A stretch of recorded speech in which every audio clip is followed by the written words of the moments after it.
That's the new 2021 Ford F-150. Feel free to stare.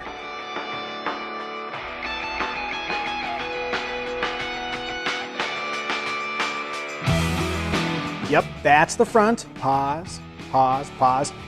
And that's the rear. Every body panel has been changed, resulting in a fresh yet familiar look, but the biggest news is under the hood. The F-150 has always offered a range of engine choices, but for 2021, they've added something interesting. All right, here's the engine roll call. There's a 3.3-liter V6, a 2.7-liter EcoBoost V6, a 5-liter naturally aspirated V8, a 3.5-liter EcoBoost V6, and a 3-liter V6 diesel, but wait for it, there's also a 3.5-liter PowerBoost full hybrid V6, which is basically a 3.5-liter EcoBoost V6 matched to a 47-horsepower electric motor integrated into the 10-speed automatic transmission that comes standard across the board. And before you ask, no, Ford has not released fuel economy or power figures, but they have targeted the PowerBoost hybrid to deliver best-in-class horsepower and torque. And they also say it's going to tow more than 12,000 pounds. Cool. I can also tell you that the hybrid's 1.5 kilowatt-hour lithium-ion battery pack sits beneath the truck, so cargo and interior space are unaffected.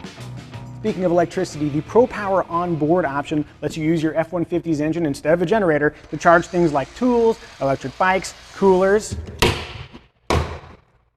and you get to make fun sounds like that reverberate through the studio. ProPower onboard is optional with a 2 kilowatt output on certain gasoline engines, with charging handled via up to 4 bed-mounted outlets. The hybrid includes a standard 2.4 kilowatt output, but there's also a 7.2 kilowatt output option that adds a 240 volt 30 amp outlet in the bed. Jeepers, that's a lot of power. Like the exterior, the interior has been completely overhauled, and here are some lingering shots.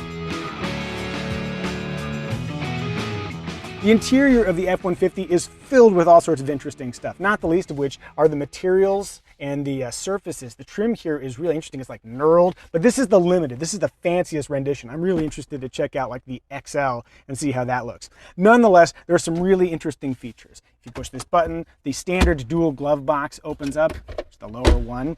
Check this out. The shifter, if you push this button, it rotates forward. Why would you want to do that? Because this work surface option flips forward. So you've got this big flat area that's hard, so you can like sign documents or eat meals here. And you can still flip this up and you've got a ton of storage. I could literally fit my entire head in there, but that would be undignified.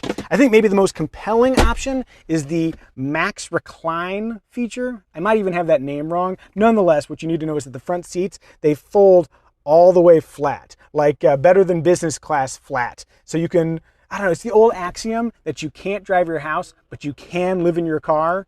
That's never been more true than with the F-150. For internal storage, there's now an optional lockable vault, kind of like you find in the Super Duty underneath the rear seats. The tailgate actually has some pretty neat details too.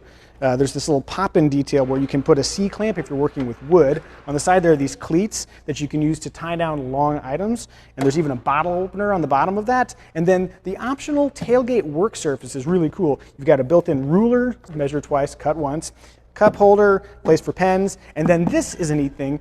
You can put your phone or tablet here, but I've noticed in the vertical position, oh, it stays, but it doesn't always stay. It's probably safer just to do in the landscape. It'd be weird if I was watching my own video, wouldn't it be? Cadillac has updated their XT5 SUV. On the infotainment front, Sync 4 comes standard with a base 8-inch screen or 12-inch screen available on higher trims. Oh, and wireless Apple CarPlay and Android Auto are also standard, which is very cool. Ford has also made over-the-air updates a standard feature, dangling the possibility of new features or performance improvements over the life of the vehicle. To the basic equipment roster, buyers can add a litany of options, boy I like saying litany, that include 11 grille options, intersection assist, which helps keep you from turning left in front of approaching traffic, an automatic parking system that automatically handles steering, braking, and the transmission, Ford's nifty Pro Trailer Backup Assist technology, and a new feature for the Ford Pass app called Trailer Theft Alert. It sounds helpful, unless you're trying to steal a trailer.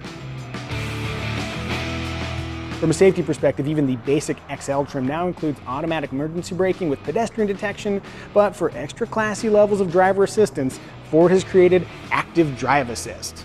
The system is a little like Cadillac's Super Cruise, letting you take your hands off the wheel along certain pre-mapped sections of freeway, of which there are 100,000 miles. Though I should note, there's a camera built into the system that observes the driver to make sure your attention is out there on the road. So if you want to write the great American novel, you're gonna have to park.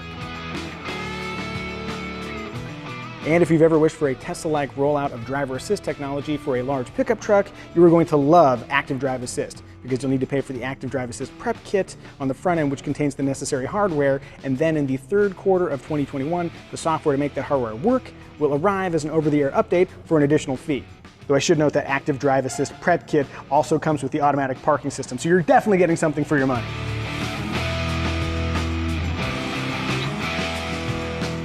The full-size pickup truck segment is wildly competitive, but the F-150 looks well positioned to take on the Silverado and the Ram. Look for the 2021 F-150 to arrive in dealerships in the fall of 2020.